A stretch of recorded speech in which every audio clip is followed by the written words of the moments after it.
Captain Li Huan stood quietly in the corner of the great council chamber.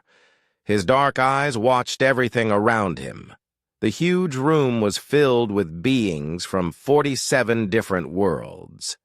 Some walked on two legs like humans. Others floated in the air or crawled on many legs. The air smelled of different gases that each species needed to breathe. Huan wore the simple blue uniform of Earth's diplomatic guard. His job was easy today. He only needed to watch over Counselor Yun Nari while she gave her speech about trade routes. Nothing dangerous ever happened in the council chamber. The place was protected by the best guards in the galaxy. The crystalline beings stood at each door. Their bodies looked like living glass that sparkled with inner light. Everyone said they could never be bought or threatened. The Saurian guards moved between the seats with their quick reptile steps. Their yellow eyes missed nothing. Above them, the ethereal phantoms floated like smoke, able to phase through walls if trouble came. The humans request better shipping lanes through Sector 7. Counselor Yun said from the speaking platform. Her voice was calm and clear. Huan felt proud of how well she spoke to beings who were much older and more powerful than Earth. Guard Prime. Colthex, the lead crystalline guard, stood near the main door. His crystal body was bigger than the others and glowed with blue light. Huan had met him before. The alien seemed honest and dedicated to protecting the council. Everything felt normal and peaceful. Then Huan noticed something strange. 3 Saurian guards had moved to block the emergency exits. They stood very still, but their hands were near their weapons. The crystalline guards near the doors had stopped their usual patrol pattern. Instead, they faced inward toward the council members. Huan's military training kicked in. He had spent 10 years in Earth's special forces before joining the diplomatic service. His gut told him something was very wrong. The lights in the chamber suddenly went dim. Emergency red lights began to flash. A loud alarm filled the air, but it cut off after only 3 seconds. In the sudden quiet, Guard Prime Colthex stepped forward. "Honored council members," Colthex said. His voice was like breaking glass. "You are now under the protection of the Shadow Syndicate." Panic exploded through the chamber. Council members, from dozens of species, began shouting in their different languages. Some tried to run for the doors, but the crystalline guards blocked their way. The Saurian guards pulled out energy weapons and pointed them at the crowd. Huan could not believe what he was seeing. The most trusted guards in the galaxy were betraying everyone. "Stay calm," Colthex continued. "No one will be hurt if you do exactly as we say. The old council has failed. The Shadow Syndicate will bring new order to the galaxy." Above them, the ethereal phantoms began to phase out of reality. Their smoke-like bodies became thin and disappeared. When real danger came, they simply left. The chamber's other security systems were not working. Someone had planned this very carefully. Counselor. Yun looked at Huan with wide, scared eyes. She was only 20 meters away, but 3 armed Saurians stood between them. More guards were coming through the doors. These were not the usual security forces. They wore black armor and carried heavy weapons. "All council members will be moved to secure locations," Colthex announced. "You will send messages to your home worlds. You will tell them to accept Shadow Syndicate rule." An old tentacled elder near the back tried to reach for his emergency communicator. A Saurian guard fired a warning shot that hit the wall above his head. The blast left a smoking hole in the ancient stone. "I said no one would be hurt if you cooperate," Colthex said. "But we will defend ourselves." Huan's mind raced. He was one human with a simple sidearm. The traitors had energy weapons and controlled all the exits. Any normal person would surrender or hide. But Juan was not normal. He had sworn an oath to protect Earth's representatives. More than that, he believed in what the Council stood for. The Council was the only place in the galaxy where different species worked together as equals. If it fell to terrorists, wars would start again. Billions would die. The Shadow Syndicate would rule through fear and force. Juan made his choice. He pulled out his weapon and shot the nearest Saurian guard. The alien fell with a surprised hiss. Before the others could react, Juan rolled behind a large stone pillar and shouted, "Council members, get down and stay down! Kill the human!" Colthex ordered. Energy blasts hit the pillar where Juan was hiding. The ancient stone began to crack and smoke. He looked around quickly. The chamber had many pillars and raised platforms. If he was smart, he could use them for cover. But his real goal was not to fight. It was to protect the council members until help arrived.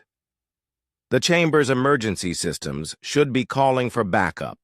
Military ships would come, but it might take hours. A tentacled elder was crawling toward him, trying to escape the center of the room. Juan reached out and pulled the being to safety behind the pillar. "Thank you, human," the elder whispered in broken English. "Stay here," Juan said. "I will get you out." More energy blasts hit around them. Juan counted the enemy forces. 20. Crystalline guards, 15 Saurians, and about 30 black-armored soldiers. Too many to fight directly. But he did not need to win. He just needed to survive and keep the council members alive. Councilor Yoon was still in the open near the speaking platform. A group of other council members huddled around her. They looked terrified and confused. Most of them had never seen real violence before. "You cannot win, human," Colthex called out. "Surrender now, and we will let you live." Juan did not answer. Instead, he studied the chamber's layout. There was a narrow passage behind the main platform that led to the old archives. If he could get the council members there, they could hide, until rescue came. He took a deep breath and stepped out from behind the pillar. Energy blasts immediately flew toward him, but he was already moving.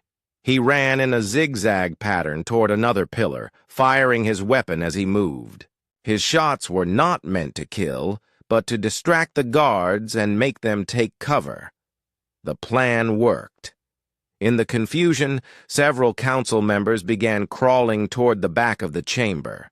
Juan had given them hope that they could escape. Protect. "The council!" he shouted. "Help each other!" For the first time since the attack began, some of the council members started working together instead of just being afraid. A strong warrior clan member helped carry an injured flying being toward safety. The tentacled elders used their long arms to guide smaller species away from the fighting. Juan reached the second pillar and immediately had to move again. The enemy was focusing all their fire on him now. They knew he was the real threat to their plan. As long as he kept fighting, the council members would not give up hope. This was going to be a very long night. Detective Park Soo-jin walked through the ruined council chamber 3 days after the attack. Broken stone and burn marks covered the ancient walls. The smell of smoke still hung in the air. She stepped carefully around the evidence markers that her team had placed everywhere. "Tell me again what you saw," she said to Captain Li Huan. Juan sat on a medical chair while a robot medic treated his wounds. He had cuts on his arms and a bandage around his head, but his eyes were still sharp and alert. "The crystalline guards turned first," Juan said, "all at the same time, like someone gave them a signal. Then the Saurians blocked the exits. The phantoms just disappeared when trouble started." Park wrote notes on her data pad. She had been a detective for 15 years, but this case was unlike anything she had ever seen. 47 different species had trusted their most important leaders to these guards. Now that trust was completely broken. "The other security forces?" she asked. "The techno-symbiont guards stopped working when the attack began. They're cybernetic. Parts shut down. The warrior clan guards fought each other instead of protecting anyone. Some tried to help, but others seemed confused about who was the real enemy." Park nodded. She had already heard similar stories from the surviving council members. Every non-human security force had failed in some way. Only the human guards had stayed loyal and effective. "You held that position for 6 hours," she said. "How?" Juan was quiet for a moment. "I had a job to do. The council members were counting on me." It sounded simple when he said it, but Park knew it was not simple at all. She had read the reports. Juan had been offered money, threats, and promises. The Shadow Syndicate had tried everything to make him surrender. He had refused every time. "Detective." "Park!" called a voice from across the chamber. Dr. Choi Yun-ha was kneeling next to a piece of broken crystalline guard. She was a xenopsychologist, an expert on how different alien minds worked. Park walked over to her. "What did you find?" "Something very interesting," Dr. Choi said. She held up a small crystal device. "This was inside the crystalline guard's body. It is a neural transmitter." "What does that do?" "Crystalline beings share thoughts through their crystal matrix. They think of it as their greatest strength. But someone found a way to hack into that shared mind. When they controlled one guard, they controlled them all." Park felt a chill. "So the crystallines did not choose to betray us?" "No. They were forced to. Their minds were taken over." Dr. Choi stood up and dusted off her hands. "I have been studying the other species, too. They all have weaknesses that can be exploited." They walked to Dr. Choi's temporary office in a nearby room. The walls were covered with charts and data about different alien species. It looked like the work of years, not days. "The ethereal phantoms phase out of reality when they feel extreme stress," Dr. Choi explained. "It is an automatic response. They cannot control it. So when real danger comes, they always disappear." "What about the Saurians? They have a pack loyalty system. If you can convince the pack leader to join your side, the others will follow. The Shadow Syndicate must have bought or threatened their leaders months ago." Park studied the charts. Each species had detailed notes about their psychology, biology, and culture. All of them showed some kind of exploitable weakness. "The warrior clans value personal honor above everything else," Dr. Choi continued. "If you make them choose between protecting others and protecting their honor, they become confused and paralyzed. The technosymbionts can be hacked through their cybernetic implants. The collective species follow group decisions, even bad ones." "This is depressing," Park said. "Every species has a fatal flaw?" "Every species except one." Dr. Choi pointed to a chart labeled Human Psychology. It was much more complex than the others, with contradictions and paradoxes marked all over it. "Humans are weird," Dr. Choi said with a small smile. "We have loyalty, but we also question authority. We can follow orders, but we also think for ourselves. We care about our own people, but we can also sacrifice for strangers." Park read some of the notes. "Humans show extreme flexibility in moral reasoning, can hold multiple contradictory values simultaneously, capable of abstract loyalty to ideas, rather than just groups or individuals. That is why Captain Juan could do what he did," Dr. Choi said. He was not just following orders or protecting his own species. He was protecting an idea, the idea that different species can work together peacefully. But why are humans like this? Park asked. Dr. Choi pulled up another chart showing human history. Most species evolved on worlds where they only had to deal with their own kind. Humans evolved on a world with many different environments and many different human groups. We learned to cooperate with strangers for survival. Park thought about this. Earth's history was full of conflict, but it was also full of examples of different groups working together. Humans had practiced dealing with diversity. We also have something else, Dr. Choi continued. We choose our loyalties. Other species have loyalty programmed into their biology or culture. Humans can decide what to be loyal to. That sounds dangerous too, Park said. What if humans choose the wrong side? That is the risk. But it is also our strength. When a human chooses to protect something, it is a real choice. It cannot be hacked or programmed or forced. Captain Huan chose to protect the Council, and nothing could change his mind. Park's communication device beeped. She had received a message from Counselor Kim Tae-ho, Earth's senior representative to the Council.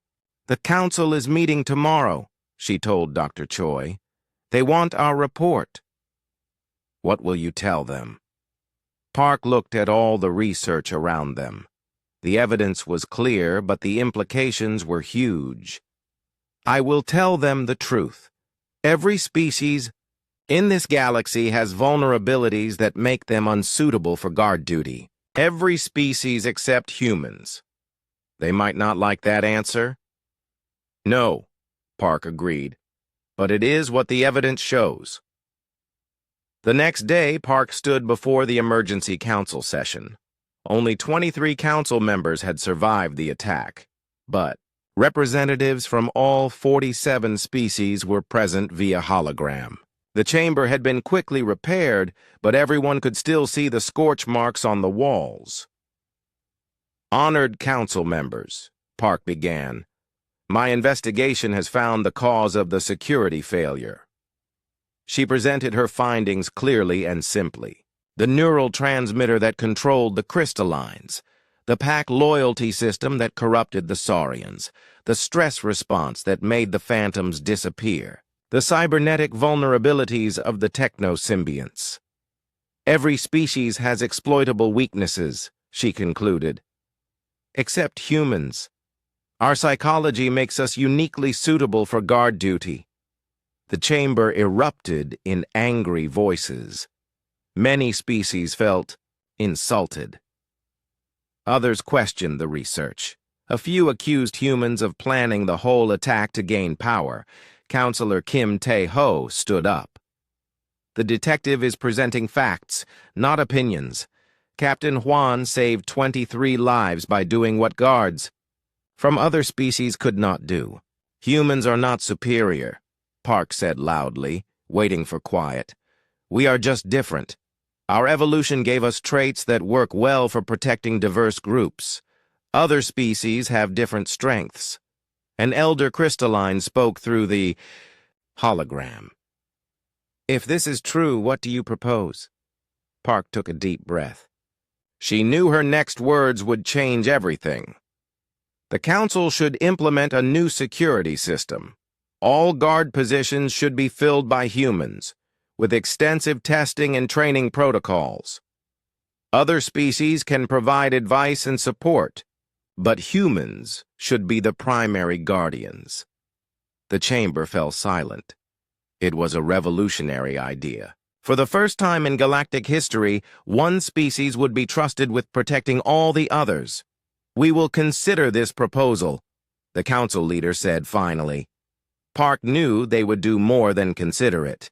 The evidence was too strong to ignore. The galaxy had learned a hard lesson about trust and vulnerability. Now they would learn something new about humans. Commander Beijin Wu watched the test candidates through the observation window. 20 human volunteers stood in the testing chamber below. They came from different backgrounds and different worlds, but they all wanted the same job. They wanted to guard the Galactic Council. "Begin Phase 1, Jinwoo said into his communicator. The chamber floor changed into a busy marketplace scene. Holographic aliens walked around buying and selling goods. The candidates had to identify threats while staying calm and professional. It seemed easy, but Jinwoo knew it would get much harder. Sergeant Oh Min-ji moved through the crowd with smooth, careful steps. She had grown up protecting refugee camps during Earth's resource wars. Her eyes tracked potential dangers while she kept a relaxed expression. When a holographic thief tried to steal from an alien merchant, she stopped him without causing panic. Corporal Lim Do-hyun took a different approach. He positioned himself where he could see the whole marketplace. His corporate security background taught him to watch patterns and predict problems. When two alien groups started arguing, he moved between them before the argument became a fight. "Interesting," said Council Observer Velquan. The tall, thin alien had volunteered to watch the tests to make sure they were fair. The humans use very different methods, but they both work. "That is what makes humans good guards," Jinwoo replied. "We adapt to situations instead of following fixed programs." The marketplace scene ended. Phase 2 began immediately. The chamber became a medical emergency. Holographic council members were injured and bleeding. Some screamed for help in alien languages. Others begged the candidates to save their own species first. This tests their ability to prioritize without bias. Jinwoo explained to Velquan. Minji ran to the most seriously injured being first. It was a crystalline whose chest crystal was cracked and leaking energy.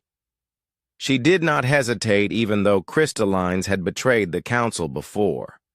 Her job was to save lives, not judge species. Do-hyun organized the other candidates to help, multiple victims at once. He sent the medically trained humans to the worst cases, while he handled the walking wounded. His corporate experience taught him that good management saved more lives than individual heroics. "Phase 2 complete," announced the testing computer. 17 candidates passed, 3 eliminated for species bias. Jinwoo nodded. The eliminated candidates had tried to help humans first or had avoided helping certain alien species. That kind of thinking was exactly what they needed to avoid. "Phase 3, he said. The chamber became a war zone. Explosions shook the floor. Smoke filled the air. Holographic soldiers from different species fought each other, while council members cowered in the middle. The candidates had to rescue the council members without taking sides in the war. This was the hardest test yet. The holograms looked completely real. The sounds of battle made it hard to think. Some candidates started to panic and make mistakes. Minji crawled through the smoke toward a group of trapped council members. Energy blasts hit the ground around her, but she did not stop. When she reached them, she found they were from species that were currently fighting each other in the holographic war. "I am here to get you all to safety," she told them. "No matter who you are or what your people are doing." She guided them toward the exit, protecting a Saurian diplomat and a warrior clan leader at the same time. In the real world, those species were enemies, but Minji treated them equally. Do-hyun faced a different challenge. A holographic human soldier ordered him to abandon the alien council members and save human civilians instead. The soldier looked exactly like Do-hyun's former commanding officer. "I have orders to protect the council," Do-hyun said firmly. "All of them. You would let your own people die for these aliens? the holographic soldier demanded. Do-hyun's face showed pain, but his voice stayed steady. I swore an oath to the council. My oath means more than my personal feelings. Phase 3 ended with 12 candidates remaining. The others had either failed to protect everyone equally or had been unable to handle the psychological pressure. Jin-woo was pleased. The tests were working exactly as designed. They were finding humans who could put duty above personal bias. Phase 4, he announced. The chamber became a luxurious office. The candidates faced their final test. They sat across from holographic beings who offered them incredible bribes, technology that could cure diseases, wealth beyond imagination, political power for their homeworlds. All we ask, said a holographic alien merchant, is that you step aside for just 1 minute when we tell you to. 1 minute of looking the other way. That is all. Minji listened to the offer carefully. The hologram offered her medical technology that could have saved her younger brother, who had died from radiation poisoning during the resource wars. Her hands shook as she thought about it. No, she said finally, I cannot be bought. Not even. To save lives on Earth? Not even then. If I can be bought once, I can be bought again. The council must trust their guards completely. Do-hyun faced a different temptation. The hologram offered to expose corruption in his old corporation, bringing justice for workers who had been cheated. All he had to do was delay a council vote by 5 minutes. I want justice too, Do-hyun said, but I will find legal ways to get it. I will not abuse my position as a guard. One by one, the candidates faced their deepest desires and greatest fears. Some accepted bribes that seemed harmless. Others found clever ways to justify taking deals that would benefit humanity. They all failed the test. Only 5 candidates remained when Phase 4 ended. Minji and Do-hyun were among them. Final phase, Jin-woo said. His voice was tired. Creating these tests had been emotionally difficult, but they were necessary. The chamber became a perfect copy of the council chamber on the night of the attack. The 5 candidates stood where guards should be positioned. Holographic council members took their seats. This simulation will last 8 hours, Jin-woo announced. You will face the same challenges that Captain Li Huan faced. You must protect the council members no matter what happens. The test began peacefully. The holographic council discussed boring trade regulations. The candidates stood quietly at their posts. Nothing dangerous happened for the first 2 hours. Then the lights went dim. The attack began. Holographic Shadow Syndicate soldiers poured into the chamber. The candidates had to work together to protect 47 different species while outnumbered 10 to 1. They had no backup coming. They had to hold their positions until the simulation ended. Minji and Do-hyun moved like a team even though they had never worked together before. When one was pinned down by enemy fire, the other provided cover. When council members panicked, they took turns calming them down while the other fought. You cannot win, shouted a holographic terrorist leader. Surrender now, and we will let the council members live. No deal, Minji called back. She was bleeding from a simulated wound, but she kept fighting. The other 3 candidates were struggling. One had been overwhelmed by the violence and was hiding behind a pillar. Another kept trying to negotiate with the terrorists instead of fighting them. The third had decided to save only the most important council members and abandon the others. 2 candidates eliminated, the computer announced. Moral failure under pressure. The simulation continued. Hours passed. The remaining candidates faced wave after wave of attacks. They were offered bribes, threatened with torture, and told their families would be killed if they did not surrender. None of it worked. "You humans are insane," a holographic terrorist said to Do-hyun. "Why do you keep fighting for these aliens? They are not even your species."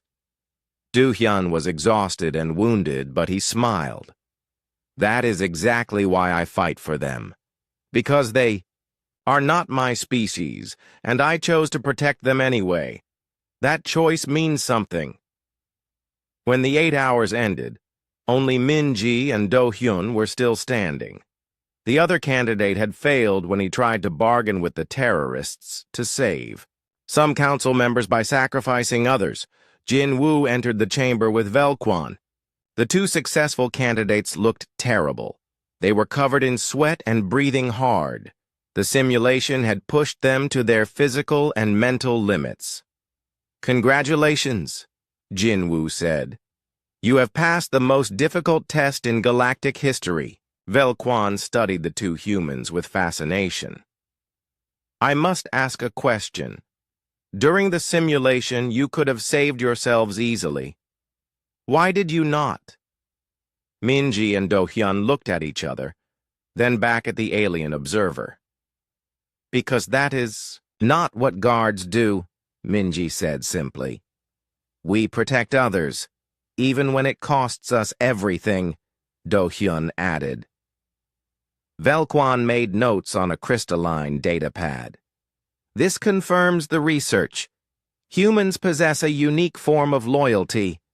You serve ideas rather than just orders or biology. The test results will be sent to the council tomorrow," Jin-woo said, "but I think we already know what they will decide."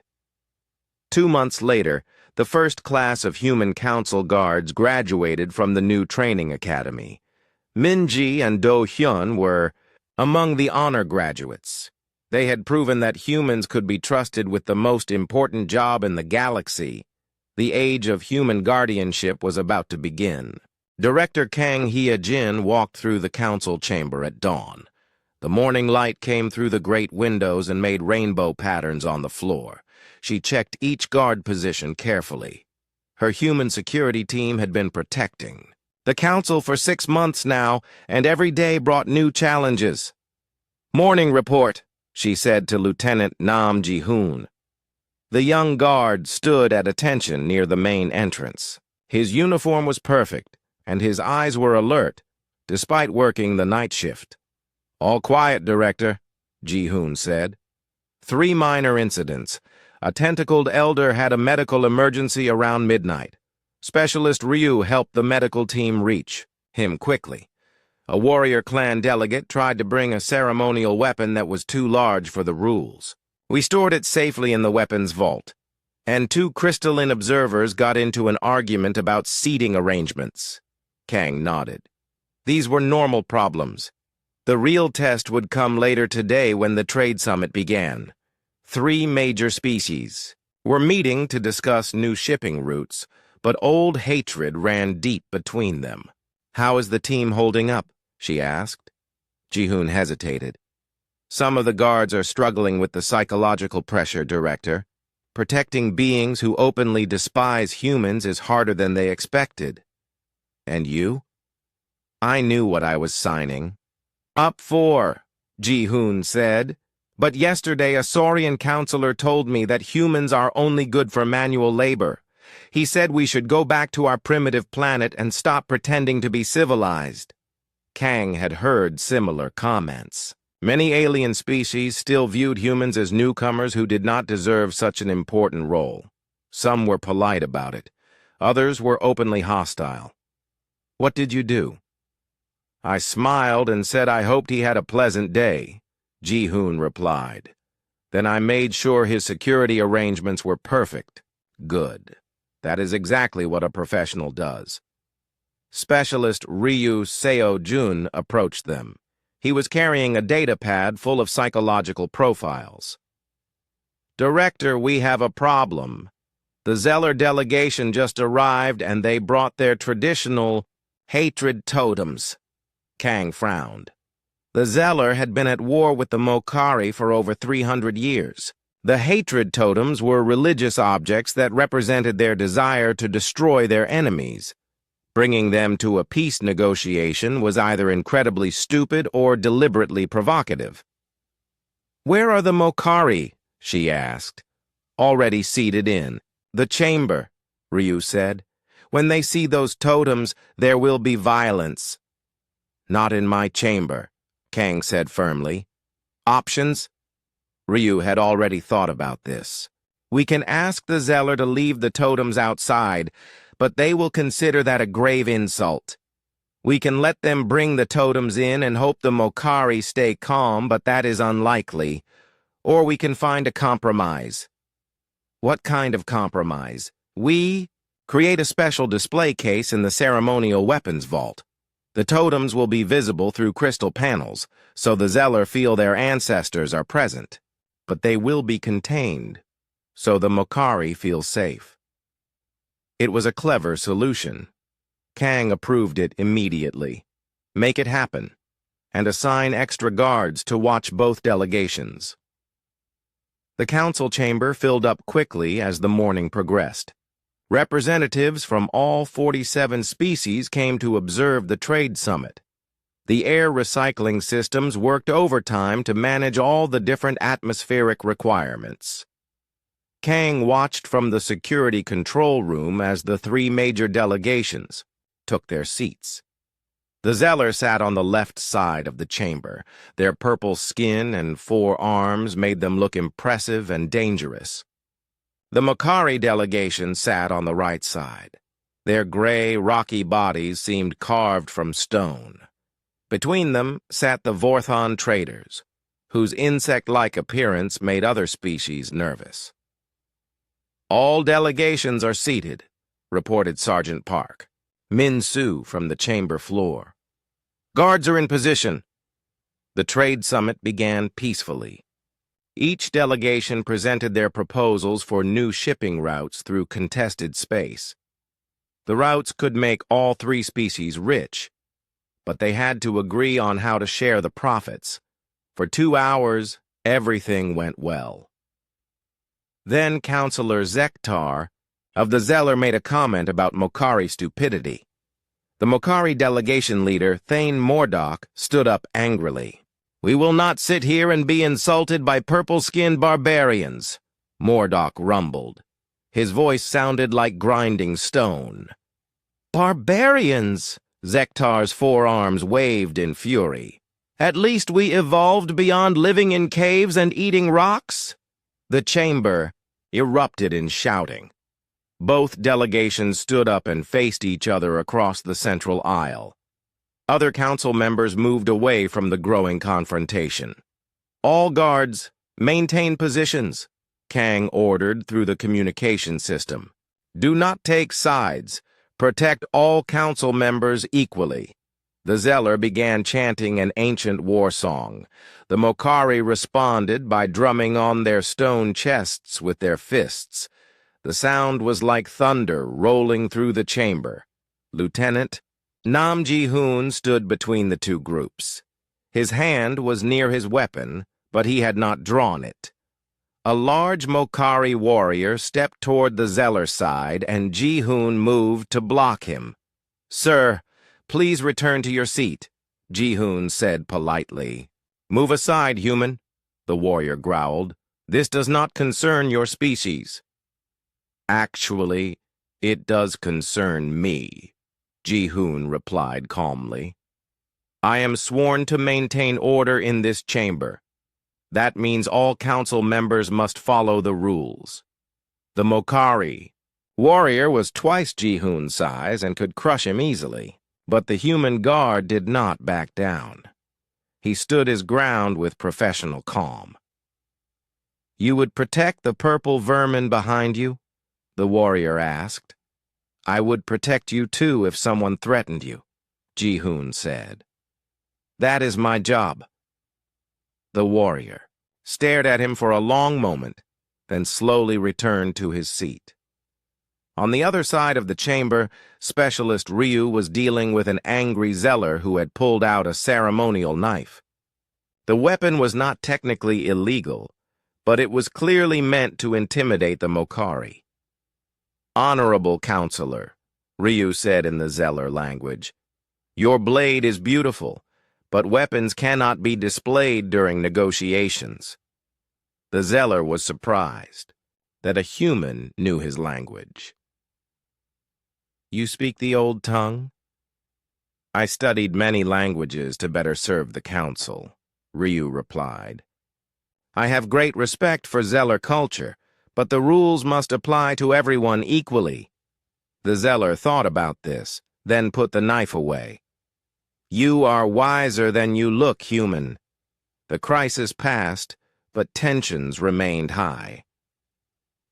During the lunch break, Kang gathered her team for a briefing. "They are testing us," she said.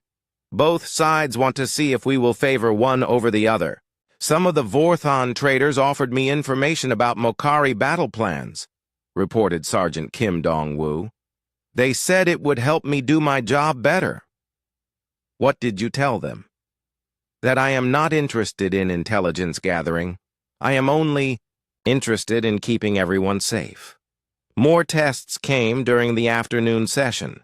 A Zeller aide tried to bribe Specialist Lee Jae-min with rare metals from their home world. A Mokari official hinted that humans might get better trade deals if they helped resolve the negotiations in Mokari favor.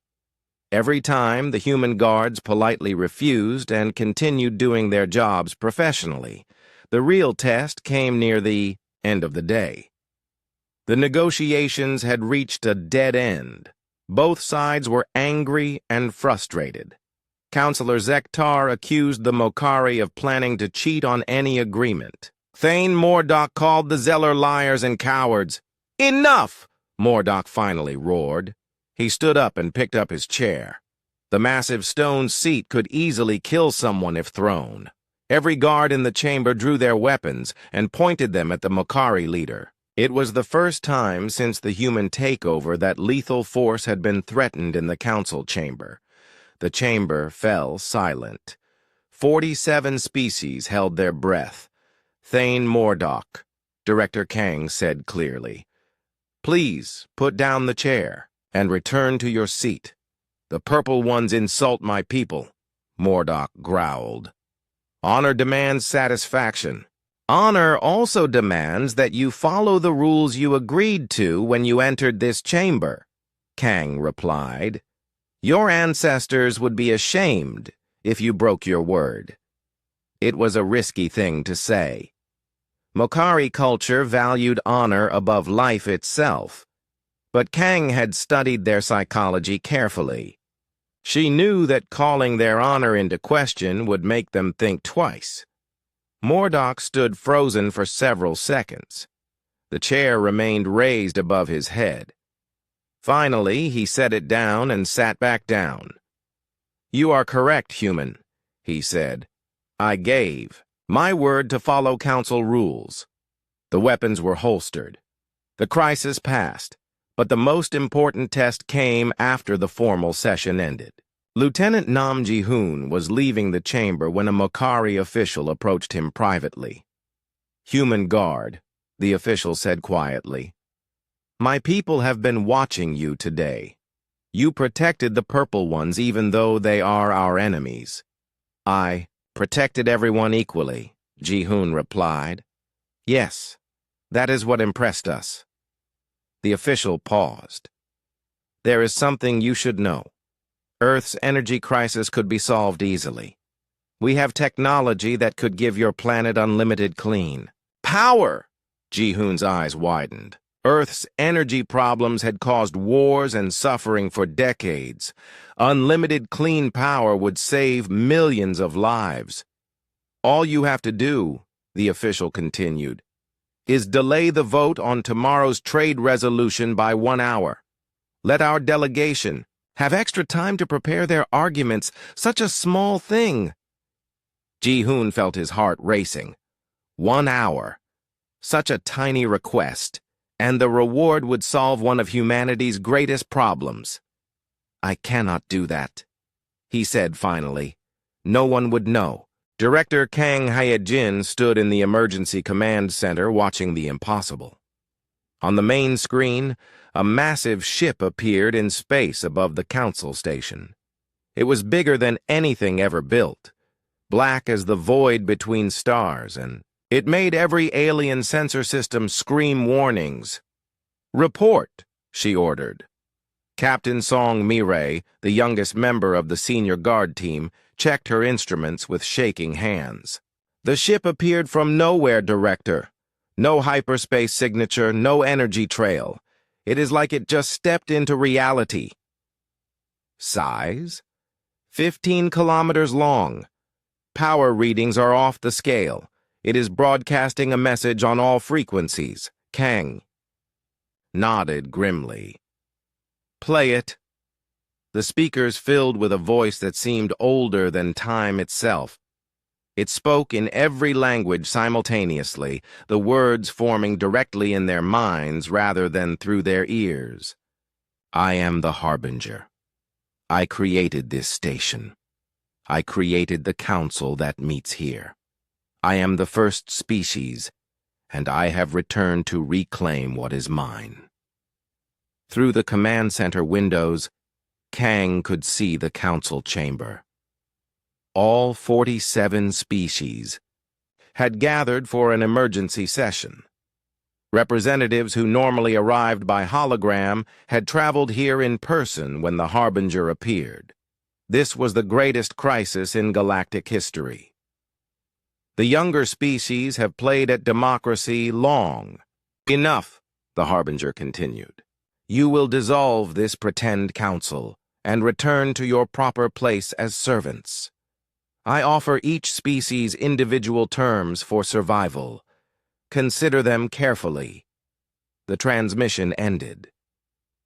In the silence that followed, Kang heard Elder Yu Byung-ho approach from behind. The old man had been one of the first human guards and now served as senior advisor. "What are we dealing with?" she asked. "Something that was old when the first council was formed," Yu replied. "According to the ancient records, the Harbinger built this station millions of years ago, then disappeared into the galactic core. No one thought it would ever return." "Capabilities?" "Unknown. But if it really is the original builder of the council station, it knows every system, every weakness, every secret passage." Alarms began sounding throughout the station. Kang's communicator crackled with reports from the council chamber. "Director," called Lieutenant Park Woo-jin from his post. "The council members are panicking. Half of them want to evacuate immediately. The others are arguing about whether to negotiate with this Harbinger." "Hold your positions," Kang ordered. "Our job does not change. We protect the council no matter what threatens them." But even as she said it, Kang wondered if human guards could stand against something this powerful. The Harbinger was not just another terrorist group or political faction. It claimed to be the creator of galactic civilization itself. In the council chamber, Captain Song Mi-rae watched the alien representatives argue among themselves. The young guard had only been in her position for 6 months, but she had already learned to read the body language of dozens of different species. The crystalline delegation was vibrating with fear, their crystal bodies flickering between different colors. The Saurian ambassadors kept looking toward the exits. Even the proud warrior clans seemed uncertain and confused. "We should hear what the Harbinger offers," suggested Ambassador Velthok of the merchant guilds. "Perhaps we can reach an accommodation." "You would surrender without even trying to resist?" demanded General Crix of the warrior clans. "What can we do against such power?" replied Counselor Zarmin of the ethereal phantoms. "This being created our entire civilization. How do we fight our own creator?" Song Mi-rae listened to the debate with growing concern. The council members were losing hope before the battle had even begun. Fear was spreading like a virus through The chamber. A new transmission came from the Harbinger's ship. This time, holographic images appeared in the air above each delegation. They showed different scenes for each species. The crystalline delegation saw images of their homeworld covered in perfect crystal cities, more beautiful than anything they had ever built. The Saurians saw vast hunting grounds filled with prey. The warrior clans saw honorable battles that would last for eternity. I offer each species their heart's desire, the Harbinger said. Serve me willingly, and you will have everything you have ever wanted. Resist me, and you will have nothing. Song Mi-Ray watched the effect on the council members. Many were staring at the visions with obvious longing. The promises were exactly what each species valued most. But then she noticed something strange. No vision appeared for the human delegation. Harbinger called Counselor Kim Tae-ho, Earth's senior representative. What do you offer humanity? The ancient voice carried amusement. I offer humans nothing, because humans want nothing that I can give. Your species desires abstract concepts that have no physical form. Justice, freedom, the right to choose. Such things cannot be granted by a superior power. Then what do you expect from us? I expect you to step aside. Your role as guardians is finished. Return to your primitive world and let the real species handle galactic affairs. The chamber fell silent. Every alien eye turned toward the human delegation and their guards. This was the moment of truth. Song Mi-Ray felt the weight of history pressing down on her. 3 years ago, humans had been trusted with protecting the council. Now that trust would be tested in the ultimate way. Council members, she said, stepping forward from her guard position. May I speak? It was highly unusual for a guard to address the council directly, but these were unusual circumstances. Proceed, Captain Song, said Counselor Kim. Song Mi-Ray looked around the chamber at all the different species, beings who had evolved on dozens of worlds under different suns, creatures who breathed different gases and thought different thoughts, but they all had one thing in common. The Harbinger offers you everything you want, she said. But think about what you will lose. She pointed to the crystalline delegation. You will have beautiful cities, but you will not have chosen to build them. You will have perfect order, but you will not have earned it. She turned to the warrior clans. You will have glorious battles, but they will be meaningless because the outcome is already decided. There is no honor in fighting when your enemy allows you to win. One by one, she addressed each species. The Harbinger offers you your desires, but it takes away your freedom to desire. It gives you what you want, but it makes you into pets instead of partners. What alternative do we have? Asked a tentacled elder. We cannot fight such power. Song Mi-Ray smiled sadly. Maybe we cannot win, but we can choose to try. That choice is what makes us free beings instead of slaves. The Harbinger's voice filled the chamber again, now carrying anger. Foolish human. You speak of choices, but you have no real choice. Surrender now or watch your precious council burn. No, Song Mi-Ray said simply. The word echoed through the chamber. Such a small word, but it carried enormous weight. No, the Harbinger repeated, as if it had forgotten what the word meant. No, we will not surrender. No, we will not abandon the council. No, we will not let you destroy what we have built together.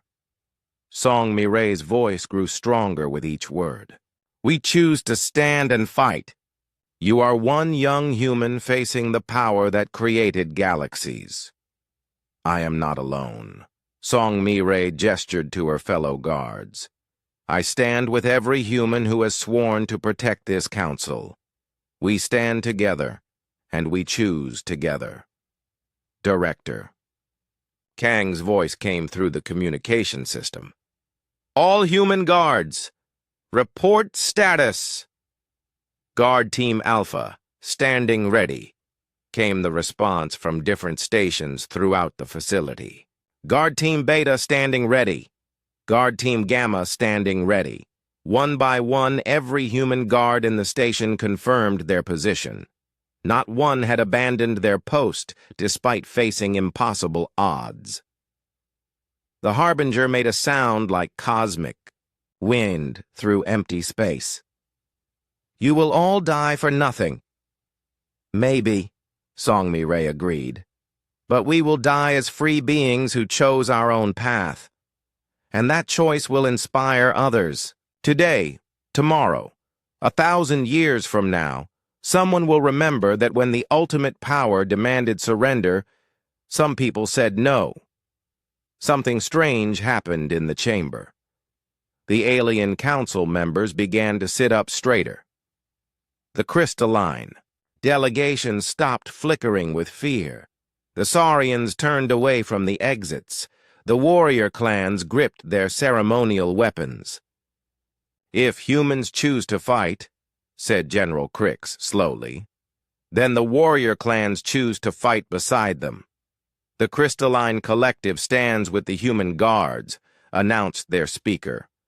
One by one, each delegation made the same choice.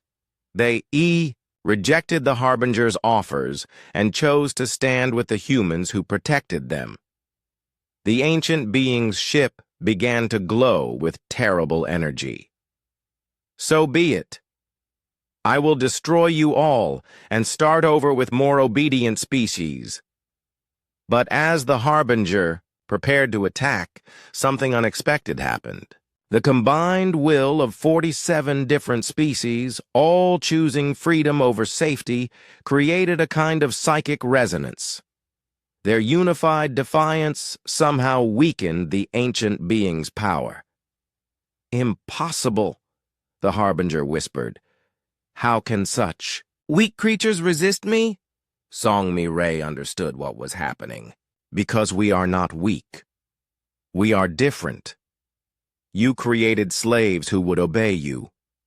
But we evolved into beings who can choose for ourselves. And when we choose together, we become something you never expected. The great ship began to fade, becoming translucent like a ghost. The Harbinger's voice grew distant and confused.